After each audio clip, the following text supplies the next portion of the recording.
Hi, everybody. I'm Dan Wells. I write horror, fantasy, and science fiction, and I talk about games on the internet. Today, I want to talk about balancing encounters in D&D 5. This is something that I do a lot. I'm a professional game master in addition to a reviewer.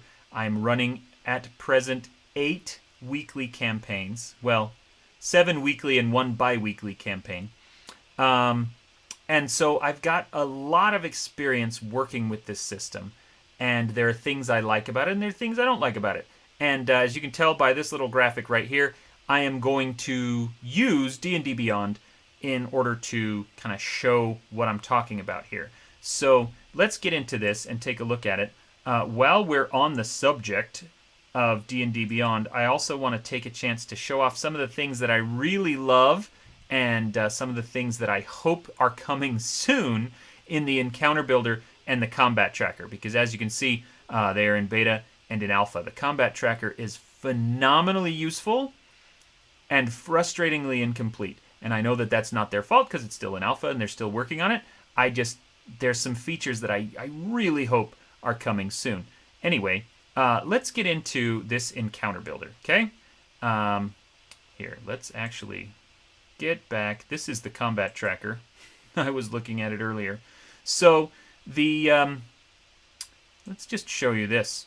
So the encounters themselves, I've got a ton of encounters, and you can filter them by campaign. In fact, let's create a new one so you can see what we're dealing with here. And we're going to call this fake encounter for video thingy. Anyway, you can manage the characters, and this is the first step always. Now, if you're running multiple campaigns, and if you're running those campaigns through D&D, you can select those. And I can just grab Veyron and stick it in here. Now, Veyron is the campaign that I do on Twitch. Our channel is Typecast RPG. It is me and a bunch of other fantasy and science fiction authors who get together and we play D&D every Tuesday night. And it's a lot of fun. These are their characters. These are some of the other characters for guest stars and from past players and things like that. And we can activate them or we can deactivate them. I can bring new people in. And one of the really great things about this system is that because I am the game master, I have enabled content sharing.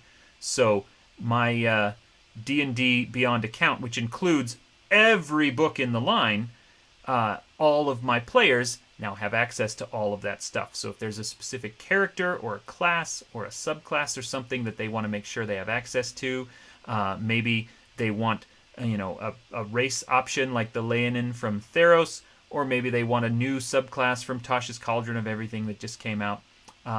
They can get all that through the content sharing. Anyway, I can do that, or I can just set up the characters specifically. If I want to manage the characters and just do this in a different way, well, I can set how many characters and I can set their party level and so on. So, really neat system. Then, it gives me the entire monster manual and every other supplement. Every book that you have bought through D&D Beyond is in here. And you can sort through them. You've got filters. And the really most valuable thing, the filters are great. Having access to all of their stats in here are great, so you can look at them. You can say something like, well, I really want them to face against, let's say, an ooze. And so now it's showing me all of the oozes. I can sort them by challenge rating. I can do whatever I want. I can even set challenge rating here. If I want only the oozes between 5 and 10, well, okay. Now I've got that. I've got some little oozes I can throw at them, or I've got this big, huge one from Dead in Thay. It's an adventure supplement, if I want them to have more of like a boss fight. So, I've got all of that stuff. But the real value is this calculator up here.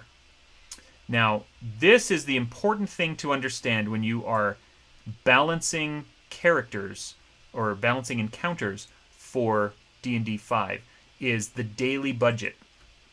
And what this means, the XP, that's just kind of how much XP every monster is worth. An adult Obleks here is 1800 XP. And so I could throw one of them into this fight, and he doesn't even hit that easy threshold of 3000 for 5 level 10 characters. So if I toss a second one in, then there's a slight multiplier because there's 2 of them instead of 1. And so now he is past that threshold, but not yet at this one, so he counts as an easy fight.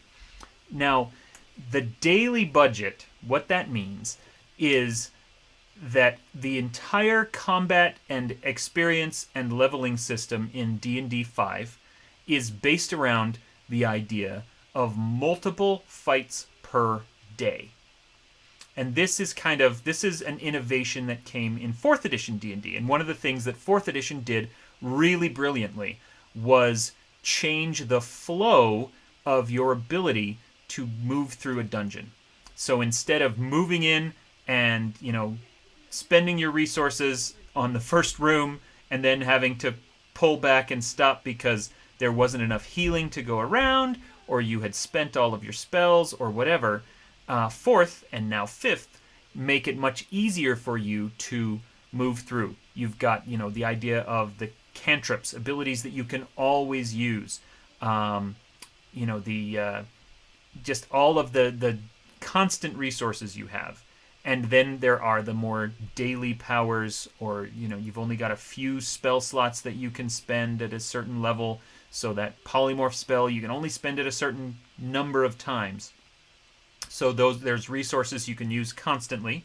There's resources you can, you have to conserve, and then you have to use more strategically.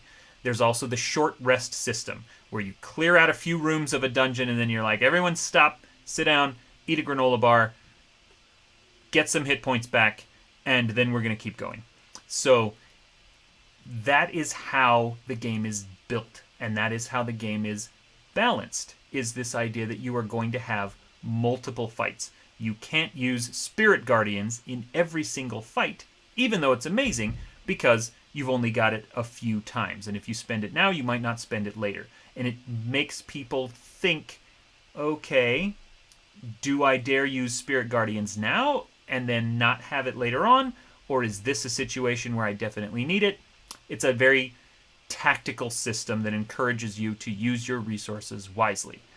The problem with this system is that combat is the slowest part of the game.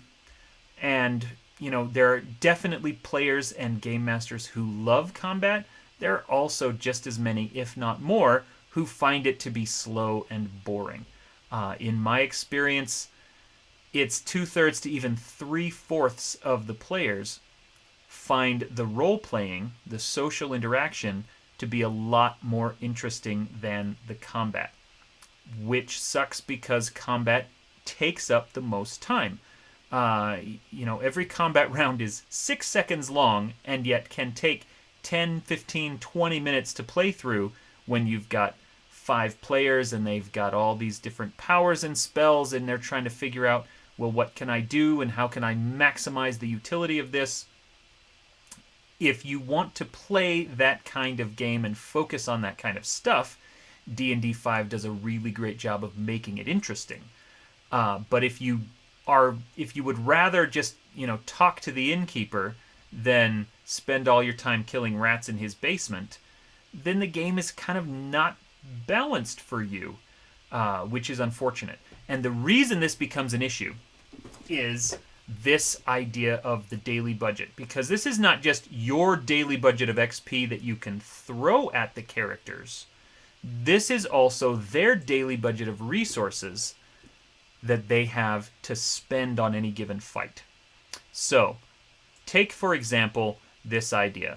I've got this Elder Obleks, which is such a great monster. I love him. We're going to toss one of these into this fight. Okay, we've already got an adult Obleks. Now we got an Elder Obleks.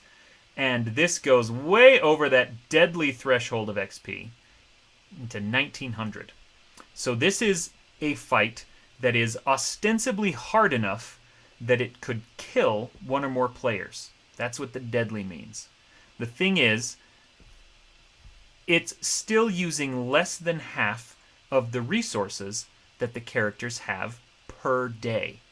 And so if this is the only fight that they face, and you think, oh, well, this is going to be a deadly encounter, this is going to really challenge them, no, it's not.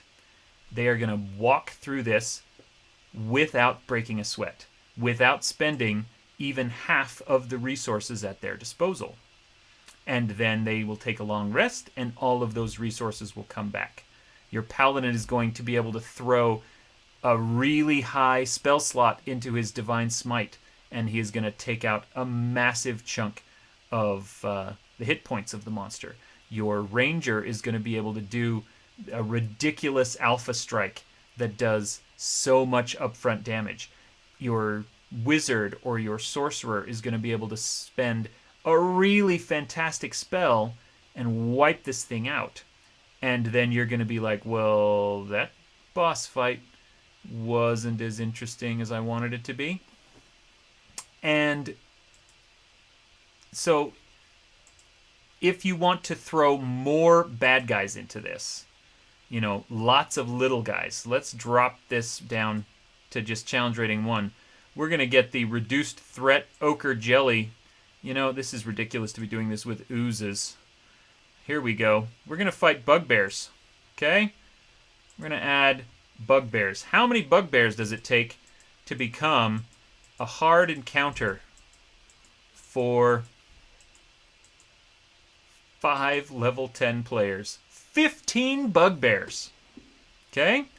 15 bugbears, suddenly that's hard. Why is that hard? Well, because every single round, 15 bugbears are going to be able to deal 11 damage. Okay? So that is whatever 11 times 15 is, 161. 161 damage coming at you every round. That's a lot. The trouble is, these things only have 27 hit points. So the cleric is going to throw up Spirit Guardians and take out, you know, half their life per round, and they're all just going to drop like flies. They're not really going to be a big challenge. On the other hand, they are going to take up a lot of time because there's 15 of them, and you need to roll their attacks.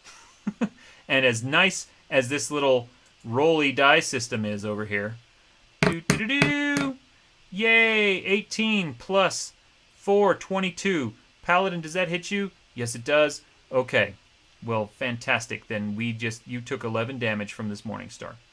That's going to take a lot of time, and it's going to slow the combat down. Now, on the other hand, let's clear all these filters out, and let's show you one of the rules that D&D suggests for encounter balance is that you keep the challenge rating at the right level. Okay? That you don't go over the challenge rating of the character level. And so in this thing, where the average party level is 10, technically I shouldn't throw anything tougher than a young red dragon at them. And the reasoning behind that is that they're worried about one rounding or one hitting any given character. So this young red dragon gets 3 attacks, 1 with its bite and 2 with its claws. Assuming everything hits, it has done 17 plus 13 plus 13, which is 53. First of all, that's not going to one round any level 10 character. But you see what they're going for, right? They don't want, if we stack this up and we look at one of these big, tougher ones, we're going to throw an adult, what was this? A young red dragon? We're going to throw an adult red dragon at him. Where's the adult red dragon? Do we not have an adult red dragon? For crying out loud, there we go. He's level 17. And he is way tough. He is all by himself a deadly encounter, though he's still worth less experience than those 15 bugbears are.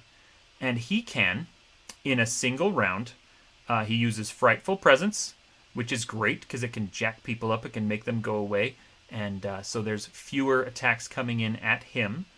Then he gets 3 attacks, 1 with his bite, 2 with its claws. Same thing, only now they do more damage. 19 and 15 and 15, which is 30, which is, yeah, about the same 43, 50 damage. So it's about the same, but then he's got these legendary actions, and so 3 times he could throw in a tail attack, and that's 3 times 17, which is another about 50 damage coming in. Or he could do this wing attack and deal 15 damage to everyone in the party and knock them prone. So yeah, we are maybe running into an issue where he could one-round somebody. We've got 15 plus 15 plus 19, which comes out to almost exactly 50.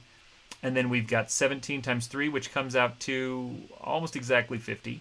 I think that's actually 49 and then 51, using all of the legendary actions on tail attacks. So that's 100 damage. Let's look at my characters here. Do any of you have... How much life do you all have? Here's a level 10 cleric, 83 max hit points. So yeah, that could easily one-round him and take him out of the fight. The problem is, like I said, this is using less than half of their daily resources. And so if I dedicate this dragon to trying to one-round one character per turn, that's still going to take me 5 rounds, assuming all of my rolls are amazing, to take out all 5 characters. And this red dragon is not going to last that long because everyone is going to be able to spend all their resources and obliterate them. So these are the two sides of encounter balance that you have to think about when you are trying to balance an encounter in D&D 5. On the one hand, the game really wants you to have many, many fights over the course of a day, so that you have to spend your resources more wisely, so that you have to, maybe lose some of your resources. And anyway, on the other hand, that takes forever. And not every game is about going through a dungeon and clearing out rooms and fighting many, many bad guys. Outside of an actual dungeon environment, or maybe a battlefield environment, you're simply not going to have that many fights in a day. Even in the published D&D 5 supplements, like the Essentials kit, with all of those, the Fandalin, the Dragon of Ice Spire Peak, and the 3 that come after that. There's not a lot of combat because combat is slow. And so you have to decide, and you have to find a middle ground. What I try to do, first of all, is, maybe 2 or 3 fights in a single day, maybe. If I'm doing a dungeon crawl, it might be more than that, but, I don't want to spend 5 game sessions in a single dungeon. And if each combat is going to take 45 to 65 minutes, I need to use those wisely so that we are actually playing a role-playing game instead of just a miniatures combat game. So I try to make each individual combat more interesting and a little more dangerous. So let's say that I have these characters here, and I've got this thing, this big scary dragon, and he's got... go away, young dragon. We want to look at the adult red dragon. Oh, that's a Dracolich. That's different. He's got fire breath. And so if he comes out first round and he frightful presences and he fire breaths, which he actually can't even do both of those, he has to choose one or the other. Let's say he starts off with a frightful presence, and then he does all these attacks. And then he is going to spend 2 of his legendary actions on a wing attack to knock people down. So this is one of the great things about D&D 5, is that this one monster by himself does present an interesting scenario, because Frightful Presence uses wisdom saves and potentially has some people terrified and unable to effectively attack the monster. Wing attack uses dexterity saves and can knock people prone, and it can deal a bunch of mass damage, and it gives him some mobility to move around. So already this is not just a straight up, I hit you, you hit me, back and forth, but there's a lot of stuff going on, and that's great. But I want to add more to this. And so even though he's already so much more powerful, and honestly, if I'm being honest with myself, I usually try to stick 3 or 4 levels over where I currently am. So maybe instead of an adult red dragon, we're going to just throw in an adult copper dragon. Okay?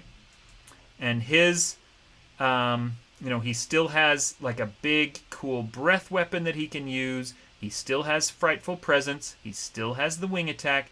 But he's doing slightly less damage on everything.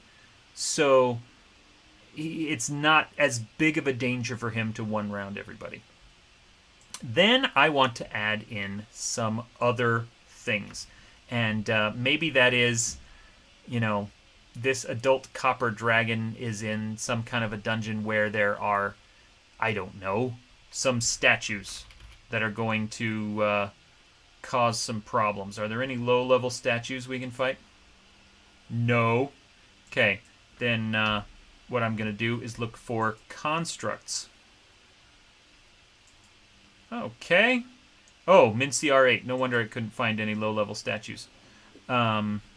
Oh, boy, I don't want any of these. How about, let's see, anything this low, a flying sword sounds like it would be cool, but 17 hit points, that thing's going to die to Spirit Guardians instantly. So I don't want to mess with that. Let's go up to level 2. And I'm going to say, okay, there's actually an animated table in this room. Animated table is great because we can go into the dragon's lair and maybe there's treasure all around and there's a couple of tables covered with gold and they think they're just fighting a dragon. But then, haha, there's actually also tables. And so the tables can charge. They have a tendency, they have an ability also to knock people prone. And I can throw, 2 of those tables into this fight.